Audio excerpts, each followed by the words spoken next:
बिस्मिल्लाहिर्रहमानिर्रहीम, अस्सलाम वालेकुम। मैं इब्रार अहमद मेहर एडवोकेट उम्मीद करता हूं कि आप सब खैरियत से होंगे। सना यूसुफ कत्ल केस को, क्योंकि उसमें अब कुछ डेवलपमेंट हुई है, कुछ नई बातें हमारे सामने आई हैं।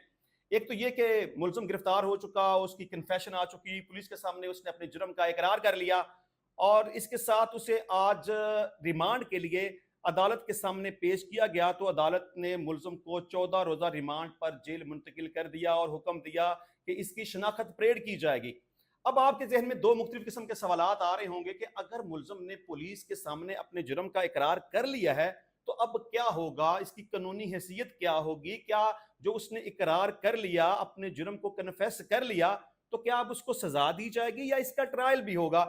इस पर भी बात करेंगे। और इसके अलावा आपके जहन में दूसरा ये सवाल पैदा हो रहा होगा कि ये शनाख्त परेड क्या होती है? मुलजिम तो अब पुलिस की कस्टडी में नहीं है, वो तो जेल में जा चुका है, तो शनाख्त परेड क्या होती है या ये किस तरह से होगी? देखिए, सबसे पहली बात तो यह है कि मुलजिम ने गिरफ्तार होने के बाद पुलिस के सामने जो स्टेटमेंट दी, उसने कहा कि मेरा ताल्लुक फैसलाबाद से है, मैं सना यूसुफ से मोहब्बत करता था, मैंने 12 दफा दोस्ती का प्रपोजल दिया, मैंने मैसेजेस किए, मैंने फोन कॉल्स की, मैं मिलने के लिए गया, वट एवर, लेकिन सना यूसुफ ने मुझे रिजेक्ट कर दिया और बार बार दफा मुझे रिजेक्ट किया गया, जिसकी वजह से मैंने उसका मर्डर कर दिया। और जिस दिन ये वकूआ हुआ, मैं फैसलाबाद से फॉर्चूनर गाड़ी में जाए वकूआ पर पहुंचा, मतलब कि इस्लामाबाद पहुंचा, और वहां पर जाके मैंने सना यूसुफ के घर में घुसकर उसे गोलियां मार दी और उसका मर्डर कर दिया। अच्छा, यहां एक और बात भी सामने आई है कि पुलिस के ही मुताबिक, देखिए मैं ये जो भी बात आपको बता रहा हूं ये पुलिस के मुताबिक है। मुलजिम का जो बयान आया वो पुलिस के जरिए से हमें पता चला कि मुलजिम ने क्या कहा। बराह रास्त तो मुलजिम अभी तक सामने नहीं आया, मतलब मीडिया के सामने नहीं आया, उसने कोई इस हवाले से बात नहीं की, क्या किया, क्यों किया, कैसे किया। लेकिन पुलिस के मुताबिक मुलजिम की जब गिरफ्तार होने के बाद जामिया तलाशी ली गई तो उसकी जेब से चंद 100 रुपए बरामद हुए। अब पुलिस की इन्वेस्टिगेशन के मुताबिक मुलजिम एक गरीब घर से ताल्लुक रखता है। यहां सबसे पहला सवाल तो यह पैदा होता है कि जब मुलजिम एक गरीब आदमी है, उसकी जामिया तलाशी में उसकी जेब से 2, 3, 400 रुपए बरामद हुए, तो फिर कैसे मुमकिन हो सकता है कि वो फैसलाबाद से इस्लामाबाद जाने का खर्चा अफोर्ड कर सके, वो भी फॉर्चूनर के ऊपर? मतलब कि एक गरीब बंदा जो कितने पैसे अफोर्ड ही नहीं कर सकता, उसके पास पैसे हैं ही नहीं, तो फिर वो इतनी महंगी, इतनी कॉस्टली गाड़ी, जिसका मतलब कम से कम भी रेंट लगाया जाए तो मेरा ख्याल है कि 30-35 हजार तो बनेगा, तो वो इतना रेंट तो अफोर्ड नहीं कर सकता। अगर हम पेट्रोल की बात करें तो वो भी मेरा ख्याल है 25-30 हजार रुपए का पेट्रोल लग जाएगा। तो बहरहाल पुलिस की इस इन्वेस्टिगेशन के ऊपर मैं बिल्कुल भी इत्तेबाद नहीं करता। मेरा ख्याल है कि पुलिस ने अब तक जो भी मीडिया के सामने आके स्टेटमेंट दी है वो मुझे ट्रू नहीं लगती। पुलिस के मुताबिक कि मुलजिम दोस्ती करना चाहता था, बार बार उसको रिजेक्ट किया गया और इसी रिजेक्शन की वजह से उसने सना यूसुफ का मर्डर कर दिया। अब स्टोरी एक तरफ ये है, दूसरी तरफ उसकी वालदा ये कहती है कि नामालूम मुलजिम था जो कि घर में दाखिल हुआ और गोलियां मार दी वगैरह वगैरह। जब नामालूम मुलजिम था या उसको रिजेक्ट किया गया था, तो फिर वो मुलजिम कैसे किसी के घर में दाखिल होके, यानी FIR की स्टोरी के मुताबिक घर में दाखिल होना, सीढ़ियां चढ़ना, कमरा ढूंढना और टारगेट करना, गोली मारना, फिर वापस सीढ़ियां उतर के घर से निकल जाना, ये पॉसिबल नहीं है, ऐसा नहीं होता। मैं समझता हूं कि इस वक्त पुलिस जो बयान कर रही है वो भी गलत कर रही है, और जो FIR की स्टोरी में बयान किया गया है वो भी बिल्कुल गलत किया गया है। बात ये नहीं जो हमें बताई जा रही है, बात कुछ अदरवाइज है जिसके ऊपर अभी पर्दा पड़ा हुआ है। लेकिन चलें, आहिस्ता आहिस्ता वक्त गुजरने के साथ साथ हकाइक सामने आते जाएंगे। लेकिन चलें, मुलजिम गिरफ्तार हो गया, फोन भी रिकवर हो गया, उससे पिस्टल भी रिकवर हो गया, उसे आज रिमांड के लिए मजिस्ट्रेट की अदालत में पेश भी किया गया, उसे जेल में भी भेज दिया गया, अब उसकी शनाख्त परेड भी होगी। लेकिन सबसे यहां पहला सवाल यह आएगा कि मुलजिम ने कन्फेशन किया पुलिस के सामने कि हाँ, ये बात सही है कि मैंने सना यूसुफ के घर में दाखिल होकर उसे गोलियां मारी थी, तो अब इसका क्या स्टेटस होगा? देखिए, इसको आप कानूनी हवाले से समझने की कोशिश करें। कानून ये कहता है कि अगर कोई भी मुलजिम पुलिस की मौजूदगी में, पुलिस के सामने, पुलिस की कस्टडी में किसी भी किस्म की कोई भी कन्फेशनल स्टेटमेंट देगा तो उसकी कोई हैसियत नहीं होगी। इसका मतलब यह है कि पुलिस के सामने जो बयान दिया गया है इसकी जीरो वैल्यू है। अब यहां दूसरा क्वेश्चन ये आएगा कि अगर वो मजिस्ट्रेट के सामने अपने जुर्म का इकरार कर ले तो फिर क्या होगा, हालांकि उसने अभी तक ऐसा नहीं किया, क्योंकि आज उसे मजिस्ट्रेट के पास पेश किया गया था, लेकिन उसने कोई भी अकबाली बयान नहीं दिया, उसने कन्फेशन नहीं किया, वो जेल चला गया। अगर वो मजिस्ट्रेट के रूबरू भी कन्फेशनल स्टेटमेंट रिकॉर्ड करवा दे कि हाँ मैंने ये जुर्म किया था, तो उसकी वर्थ होगी, लेकिन इतनी वर्थ नहीं होगी कि उस बयान की रोशनी में उसे सजा सुना दी जाए, क्योंकि इन्वेस्टिगेशन होगी, चालान मुरतब होगा, अदालत में पेश किया जाएगा, फर्द जुर्म लगेगी। लेकिन जब फर्द जुर्म लगाई जाएगी तो उस वक्त उससे सवाल पूछा जाएगा कि बताइए ये जो इल्जाम आपके खिलाफ है इस बारे में आप क्या कहते हैं, क्या आप इस जुर्म को तस्लीम करते हैं कि वाकई आपने ये कत्ल किया या आप इनकारी हैं।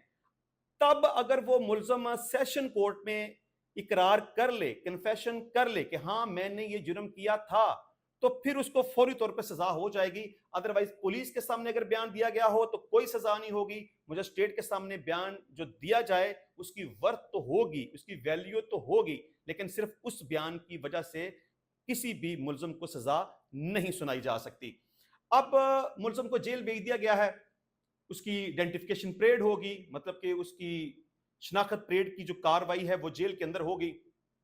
देखिए, जब भी कोई मुल्जम एफआईआर में नामजद नहीं होता, उसके बारे में बाद में पता चले या उसके हवाले से कोई इंफॉर्मेशन मिले, पुलिस उसको अपने तौर पर गिरफ्तार कर ले या बाद में उसे एफआईआर का हिस्सा बना दिया जाए, एक नई एप्लीकेशन देकर उसे मुकदमे में नामजद कर दिया जाए, तो फिर कानूनी तौर पर जरूरी होता है कि उसकी शनाख्त परेड करवाई जाए। तो जैसे ही मुल्जिम को गिरफ्तार किया जाता है, फौरी तौर पर उसे मजिस्ट्रेट की अदालत में पेश किया जाता है। मजिस्ट्रेट फौरी तौर पर उसे जेल भेजने का हुक्म देता है। लेकिन यहां भी एक कानून है कि आपने जैसे ही मुल्जिम को गिरफ्तार करना है, मजिस्ट्रेट की अदालत में पेश करना है, तो उसका चेहरा किसी को नजर ना आए। देखिए, शनाख्त का मतलब तो ये है ना, जिस तरह से मकतूला की वालदा ने यह कहा था कि वो कोई नामालूम मुल्जिम है, उसका खदो खाल ये है, उसका रंग, उसका चेहरा, उसकी जिसामत, उसका कद, सिर्फ डिस्क्रिप्शन बयान की गई है, किसी स्पेसिफिक बंदे का नाम नहीं लिया गया। तो कानूनी तौर पे यह होता है कि मुल्जिम को गिरफ्तार करने के बाद उसके चेहरे को छुपा लिया जाता है, ताकि मुदई को या गवाहान को ना पता चल सके कि जिस बंदे को पकड़ा गया, जिस बंदे को मखसूस केस में या इस केस में गिरफ्तार किया गया, उसकी शक्ल क्या थी। तो उसे जेल के अंदर भेज दिया जाता है। जिस तरह इस मुल्जिम को जिसके बारे में कहा जा रहा है उसका नाम शायद काका है, अब जेल में उसकी शनाख्त परेड होगी। अब शनाख्त परेड की कार्रवाई इस तरह से की जाती है कि जेल के अंदर एक इस तरह से माहौल बनाया जाता है कि उस मुल्जम के साथ 8-10 मुख्तलिफ मुल्जमान को, जो कि उसकी उम्र के बराबर हों, लगभग उम्र के मुताबिक हों या कद के मुताबिक हों या जिसामत के मुताबिक हों, तो इसी तरह के मिलते जुलते मुल्जमान को इकट्ठा करके बिठा दिया जाता है। मतलब जो मेन मुल्जम है उसके साथ 8-10 दीगर जेल के अंदर जो मौजूद कैदी हैं उन्हें साथ बैठा दिया जाता है। तब मजिस्ट्रेट की मौजूदगी में मुदई और गवाहान को बुलाया जाता है कि आए, अब आप अपने मुल्जिम को शनाख्त करें। अगर मुदई या गवाहान जेल के अंदर शनाख्त परेड की कार्रवाई के दौरान मुल्जिम को शनाख्त कर लें और इशारा कर दें कि ये वो फलां मुल्जिम है जिसने ये तमाम तर वकूआ किया, तो मजिस्ट्रेट उस तमाम कार्रवाई को लिख लेगा और मजिस्ट्रेट की उस लिखी हुई कार्रवाई की ट्रायल में हैसियत और अहमियत होगी। और अगर ये बात साबित हो जाए कि शनाख्त परेड की कार्रवाई कानूनी तकाज़ों को पूरा करते हुए की गई है, तो इस वजह से भी मुल्जिम को सजा हो सकती है। लेकिन अब यहां एक और सवाल पैदा होता है कि मुल्जिम का चेहरा तो अब नुमाया हो चुका, वो तो मंजरेआम के ऊपर आ चुका, मीडिया के ऊपर उसकी तस्वीर चल रही हैं, तो फिर इस शनाख्त परेड की क्या हैसियत होगी। तो मैं समझता हूं कि इस शनाख्त परेड की उस तरह से वैल्यू नहीं होगी जिस तरह से होनी चाहिए। अच्छा, एक और इंफॉर्मेशन भी इस हवाले से है कि अभी चूंकि मुल्जिम को पकड़कर जेल में भेजा गया है शनाख्त परेड की कार्रवाई के लिए, लेकिन इस बात का अमकान मौजूद है कि जैसे ही शनाख्त परेड की कार्रवाई मुकम्मल हो जाएगी, मुल्जिम को दोबारा से रिमांड के लिए पुलिस अपनी कस्टडी में लेगी कि हम इसकी मजीद इन्वेस्टिगेशन करना चाहते हैं।